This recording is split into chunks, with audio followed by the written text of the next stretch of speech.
in 2026. The champion. Whatever the weather. And yeah, you know, this club deserves really good things and we've worked really hard towards that, so let's keep pushing. Unbelievable comments, endless phases, jokes that never got old. For 2 whole decades, the football world had a favorite punchline, and it wore red and white. Arsenal. From pub debates to global timelines, the mockery was a sport all on its own. 4th place is your trophy. Bottlers. Soft. No leaders. No spine.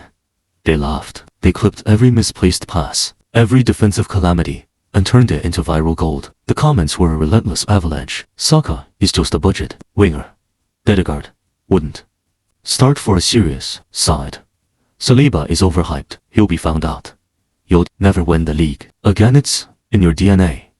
Pundits built entire careers on the narrative that this club was a museum of glorious failures, a beautiful underachiever destined never to wake up. Phase 1. The Banter Era. Every season the same cruel script. August optimism. Silky triangles. Then the collapse, March heartbreak. April capitulation.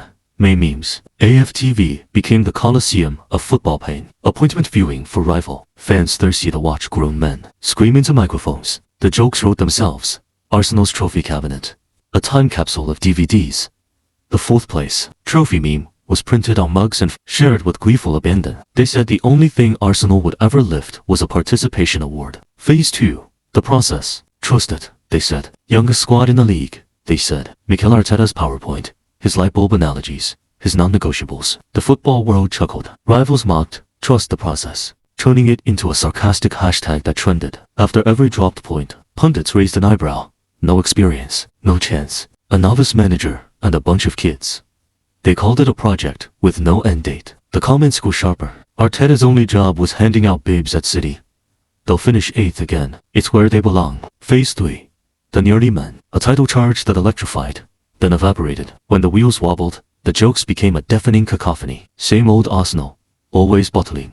Lads, it's Arsenal. Evolved into a digital comfort blanket for every opposition fan base. Countdown clocks to the next trophy drought went viral. AI-generated memes of dropped points became an internet genre. They said Arsenal only played well when the pressure was off. That they were flat-track bullies who would never survive a title race. The ridicule reached fever pitch, and the world thought the punchline would last forever. But here's the thing about a joke told too many times.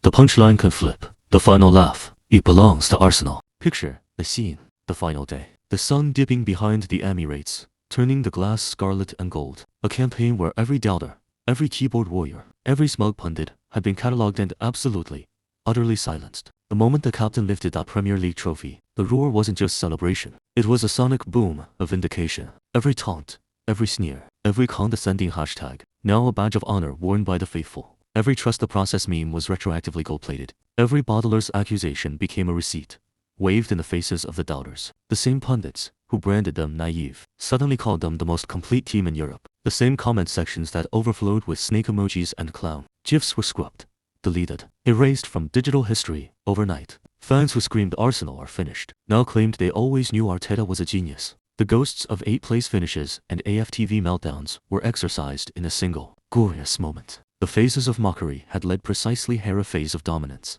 The jokes? They're still around, but now they're inside jokes for Arsenal fans, shared with a knowing, triumphant smirk. The final laugh isn't a whisper, it's a chorus of 60,000 voices singing North London forever, while the rest of the world watches in stunned silence. It's Mikel Arteta, dancing down the touchline, a man who turned contempt into conquest. It's Bukayo Saka holding the trophy, the budget winger, who left the critics choking on their words. It's William Saliba, the overhyped defender, lifting silverware with a calm that says, I told you so, without a syllable. It's Martin Dedegaard, the playmaker deemed too small, kissing the badge. It's the viral compilation of deleted tweets and the sudden silence of the Banter accounts. It's the deafening silence of every rival forum, the empty seats of doubters who disappeared when the tide turned. Unbelievable, isn't it? All those comments, those phases, those jokes, they were just a long, winding setup for a punchline that only the believers saw coming. Arsenal didn't just win a trophy, they won the argument. They took the narrative, snapped it in two, and wrote their own ending. And that laugh, it's still echoing, from Holloway to Hibbary, across the globe. A laughter that drowns out every cruel meme. The final laugh is Arsenal's. It always was.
things that we have to master, and we've done it tonight. One more to go.